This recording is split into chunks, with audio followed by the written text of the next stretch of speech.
శ్రీ గణేశాయ నమః. శ్రీ గురు దత్తాత్రేయ నమః. ఈ వీడియో మనం ఈ రోజున మార్చి మాసంలో సింహరాశి వారికి ఎలా ఉందో తెలుసుకుందామా. సింహరాశి మక 1, 2, 4 పాదాలు, ఉబ్బ 1, 2, 3, 4 పాదాలు, అలాగే ఉత్తర 1 పాదం సింహరాశికి వస్తాయి.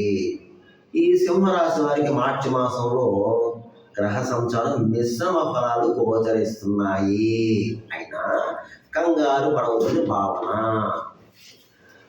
కొన్ని పరిస్థితులు ప్రతికూలంగా, కొన్ని పరిస్థితులు అనుకూలంగా ఉంటాయి. దాన్ని మనం బేరీజ్ చేసుకోవటమే. అయితే కుటుంబ సఖ్యత బాగానే ఉంటుంది. అప్పుడప్పుడు ఏదో చిన్న చిన్న చికాకులు ఉంటాయి, కానీ అది దాన్ని పెద్దది చేసుకోవద్దు. వాదోపవాదాలకి వెళ్ళవద్దు. దంపతులు ముఖ్యంగా చాలా జాగ్రత్తగా ఉండాలి. ప్రతి చిన్న విషయానికి గొడవ పెట్టుకోవద్దని భావన. కాస్త ఓర్పుగా నేర్చుకోవాలి. అలాగే బంధువర్గం వారితో చాలా జాగ్రత్తగా ఉండాలి. మీరు బంధువర్గం వారితో జాగ్రత్తగా ఉండాలి. ముఖ్యంగా బ్లడ్ రిలేషన్షిప్ తండ్రి కొడుకులు, అలాగే తల్లి కూతుళ్ళు, అక్క చెల్లెళ్ళు, అన్నదమ్ములు, బ్లడ్ రిలేషన్షిప్స్ ఎవరైతే ఉన్నారో కాస్త చిన్న చిన్న మనస్పర్ధలు, చిన్న చిన్న వాదనలు జరుగుతాయి. కొంచెం జాగ్రత్తగా ఉండండి. కొంచెం ఓర్పుగా ఉండండి. గొడవ పెట్టుకోవద్దని భావన. ఇకపోతే ధన విషయంలో బాగానే ఉంటుంది. సమయానికి ధనం వస్తుంది, కానీ కొన్ని సందర్భాల్లో రుణాలు చేయవలసిన పరిస్థితి కనిపిస్తుంది. అయితే శుభమూలక ధనం వ్యయం అవుతుంది. అంటే శుభకార్యాలకు హాజరవుతారు, విందు వినోదాల్లో పాల్గొంటారు. అలాగే కొంతమంది గృహంలో శుభకార్యాలు జరగడానికి అవకాశాలు కనిపిస్తున్నాయి. తీర్థయాత్రలు చేస్తారు, విందు వినోదాల్లో పాల్గొంటారు. అయితే మీరు ప్రయాణం చేసేటప్పుడు, ముఖ్యంగా యాత్రలు కానీ ప్రయాణం విషయంలో కానీ కాస్త దగ్గర నిమ్మకాయ పెట్టుకోండి. ఒక గాలి కంటే వెల్లుల్లిపాయ పెట్టుకోండి, సరిపోతుంది. సో ఆరోగ్య విషయం మొత్తం చాలా జాగ్రత్తగా ఉండాలమ్మా. మీరు ఈ మాసం ఏమాత్రం అనారోగ్య పరిస్థితి కనిపిస్తే మీరు వెంటనే వైద్యుని సంప్రదించండి. అశ్రద్ధ చేయవద్దని భావన. ఇకపోతే మీకు ఈ మాసం ఎలా ఉంటుందంటే అప్పుడప్పుడు కొన్ని రుగ్మతులు, అలసట, ఆందోళన, కంగారు, భయం, గాబరా ఇలాంటి సందర్భాలు కనిపిస్తాయి. కానీ కొంచెం జాగ్రత్తగా ఉండండి. కంగారు పడవద్దు. ధైర్యంగా అడుగు ముందుకు వేయండి. మీరు ప్రయత్నాలు కూడా, కొన్ని ప్రయత్నాలు సాగు మధ్యలో ఆగిపోతాయి, కానీ మీరు ప్రయత్నం చేయండి. ప్రయత్నాన్ని మానవద్దు. ఇలా ఉంది కదా, ప్రయత్నం మానవద్దు. ట్రై అగైన్ ప్రయత్నం చేసుకోవాలా. అలాగే ఇందులో కొంతమంది బద్ధకస్తులు ఉన్నారు. బద్ధకస్తులు కూడా బద్ధకాన్ని వినడానికి ప్రయత్నం చేసి మీరు సక్సెస్ అవుతారు. బద్ధకాన్ని వదలండి, ప్రయత్నాలు చేయండి. అలాగే శత్రువులు ఉంటారు, జాగ్రత్త. అలాగే మీకు కొత్త వాళ్ళు కూడా పరిచయం అవుతారు. ఈ బాగులేని సమయంలో కొత్త వాళ్ళు పరిచయం అవుతారు. వాళ్ళతో జాగ్రత్త. వాళ్ళు నమ్మి మీరు అనవసరంగా ముఖ్యమైన పత్రాలు, ధనం, బంగారం ఇవ్వవద్దు, మోసపోతారు. కానీ వృత్తిపరంగా బాగుందండి. వృత్తిపరంగా ఎవరు ఏ వృత్తిలోనా చాలా చక్కగా ఉంది. అంటే జీవన విధానం బాగుంది, సాఫీగా జరుగుతుంది. వృత్తిపరంగా మీరు ఒక స్థాయి ఎక్కుతారు, అంటే ఒక మెట్టు ఎక్కుతారు. మంచి అవకాశాలు వస్తాయి. బాగుందండి. ఎవరు ఏ వృత్తిలోనా బాగుంది. కానీ మిగతా విషయాలు కొంచెం జాగ్రత్తగా చూసుకోండి. అయితే ఎవరితోనో మాట్లాడేటప్పుడు ఆచితూచి మాట్లాడండి, గౌరవంగా మాట్లాడండి. నోటి దోషం చేయవద్దు. మీ నోటి ఎంత వస్తే అంత మాట్లాడవద్దు. జాగ్రత్త ఉండవని భావన. ముఖ్యంగా గురువుని, బ్రాహ్మణ్ణి, పెద్దవాళ్ళని గౌరవించండి. వారిని ఎట్టి పరిస్థితుల్లోనూ అగౌరవపరచకండి. ఎందుకంటే గురువులు, బ్రాహ్మణులు దూషిస్తే, వాళ్ళ మీద చెడు కామెంట్స్ పెడితే, వాళ్ళు ఆగ్రహిస్తే మీరు కష్టాలు పాలు తెచ్చుకుంటారు, కొళ్ళు తెచ్చుకుంటారు. భగవంతుడు కూడా మిమ్మల్ని రక్షించలేరు. అది మైండ్లో పెట్టుకుంటే ప్రతి వాళ్ళు కూడా. ఇక ఈ రంగంలో ఈ సింహరాశి వారి రియల్ ఎస్టేట్ రంగంలో ఉన్న వారికి కాస్త సామాన్యంగా ఉంటుంది. ఇకపోతే స్పెక్యులేషన్ లాభిస్తుంది. ప్రైవేట్ కాంట్రాక్ట్ కూడా మీకు కాస్త సామాన్యంగా ఉంటుంది కొంచెం. ఇక స్పెక్యులేషన్ లాభిస్తుంది. మోటార్ ఫీల్డ్ వర్క్ కూడా బాగుంది. రాజకీయ నాయకులు మాత్రం కాస్త ఇబ్బందికరమైన వాతావరణం కనిపిస్తుందండి. మీకు శత్రువులు ఉంటారు. అంటే ప్రజలకి మీరు మంచి పనులు చేస్తారు, కానీ ఈర్ష, అసూయ, రాగ ద్వేషాలు ఉంటాయి మీ మీద. బాగా దిష్టి, నరఘోష ఉంటుందండి రాజకీయ నాయకుడికి. జాగ్రత్త చూసుకోండి. శత్రువుల వల్ల కాస్త ఇబ్బంది కలిగించే సంఘటనలు, రుగ్మతులు జరుగుతాయి. జాగ్రత్త. ఇక కళారంగంలో ఉన్నవారు, సినిమా, టీవీ రంగం వారు, అన్ని రకాల డిపార్ట్మెంట్ కూడా అవకాశాలు కొన్ని సందర్భాలు వచ్చినట్టు వస్తే పోతాయి. అంతే వస్తాయి అవకాశాలు. తలుపు వరకు వస్తే తట్టి వెళ్ళిపోతుంది, కానీ ప్రయత్నం చేయండి, మళ్ళీ మీకు అవకాశం వస్తాయి. కంగారు పడకూడదు.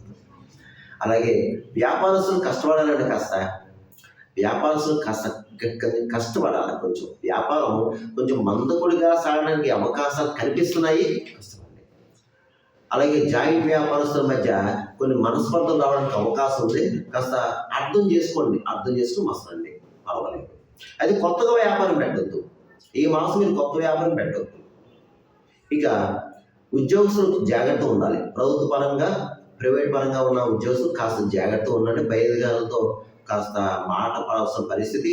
అలాగే తోటి సహా ఉద్యోగులతో కూడా కన్నా ఇబ్బందులు కలుగుతున్నాయి. మీరు ఓర్పుగా నేర్చుకొని ఎవరితో మీరు అనవసరంగా మాట్లాడదు, మీ పని చేసేది. అమ్మ, చదువుకునే విద్యార్థులు ముఖ్యంగా పరీక్షల కాలం అమ్మ, జాగ్రత్తగా చదువుకోవాలమ్మా. అమ్మ, మీ పెద్దలతో చెప్తున్నాను, ఈ చదువుకునే మీ పిల్లల్ని జాగ్రత్త దగ్గర నుంచి చదివించండి. బయటికి వెళ్ళవద్దు, ఇతర వ్యాపారాలు పెట్టుకోవద్దు. ఒకసారి చదువుకునే పిల్లలకి చక్కగా గణపతి పూజ చేయించండి, సరస్వతి పూజ చేయించండి, ఐగిరి స్తోత్రం చదువుకోమనండి. జ్ఞానానందమయం నిర్మలః స్ఫటిక ఆకృతికం ఆధారం సర్వ విజ్ఞానం ఐగిరియం పాస్మే అని ఉంటుంది. అది నెట్లో కొట్టండి. అది ప్రతిరోజు పిల్లలతో చదివించండి అమ్మా. కష్టపడండి.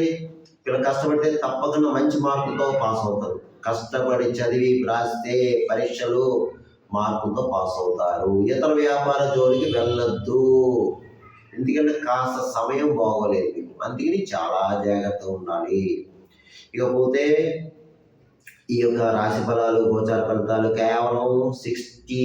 కేవలం 40% మాత్రమే మీకు వర్తిస్తుంది. మిగతా 60% గ్రహ పరిస్థితి. అంటే జన్మజాతకం, జన్మలగ్నం, జన్మ నక్షత్రం, రాశి మీద ఆధారపడుతుంది. ఇది కొంతమంది జరగచ్చు, కొంతమంది జరగకపోవచ్చు. చాలామంది కాల్ చేస్తారు, గురుగారు మీరు చెప్పినవి బాగున్నాయని. కొంతమంది బాగోలేదు గురుగారు చెప్తున్నారు. చూసుకోవాలి మీ జన్మజాతకం. మీకు ఏమైనా సలహాలు, సూచనలు కావాలంటే కింద నెంబర్ ఉంది, ఆఫీసు ఫోన్ చేయండి, అపాయింట్మెంట్ తీసుకొని మీ సలహాలు, సూచనలు కూడా జరుగుతుంది. ఇక ఈ మార్చి మాసంలో సింహరాశి వారు నేను చెప్పిన పరిహారం చేసుకుంటే మీకు ఈ మాసం అంతా యోగిస్తుంది. అది ఏమిటి అంటే, మీరు ఎక్కువ ఈ మాసం సూర్య ఆరాధన ఎక్కువ చేసుకోండి, సూర్య నమస్కారాలు చేసుకోండి, సూర్య అష్టకం చదువుకోండి, ఆదిత్య హృదయం చదువుకోండి, అలాగే విష్ణు సహస్రనామాలు చదువుకోండి, విష్ణాలయ దర్శనం చేసుకోండి. శనివారం, బుధవారం విష్ణాలయ దర్శనం చేసుకోండి. అలాగే ఆరోగ్య విషయంలో కానీ, మిగతా విషయాల్లో కానీ బాగోలేని వారు ఎవరైనా ఉంటే ఒక ఆదివారం రోజున కిలోపావు గోధుమలు ఎర్రటి వస్త్రంలో మూట కట్టి, అలాగే ఒక రాగి గ్లాసు కానీ, రాగి ప్లేట్ కానీ తీసుకొని, అలాగే ఒక కిలోపావు బెల్లం ఒక ఆదివారం రోజున దానం చేయండి. ఏదైనా దేవాలయంలో అయ్యగారికి దానం చేయండి. అలాగే బయట పేదవాళ్ళకి బ్రెడ్లు పంచండి, అరటిపళ్ళు ఇవ్వండి. అలాగే వీలైతే సూర్య దేవాలయం, పుణ్యక్షేత్రం ఏదైనా ఉంటే దర్శించుకోండి వీలైతే. లేకపోతే మీ దగ్గర దేవాలయంలో వెళ్ళండి, విష్ణాలయం దర్శించుకోండి. ఆదివారం రోజున మీకు కావాలి. ఇక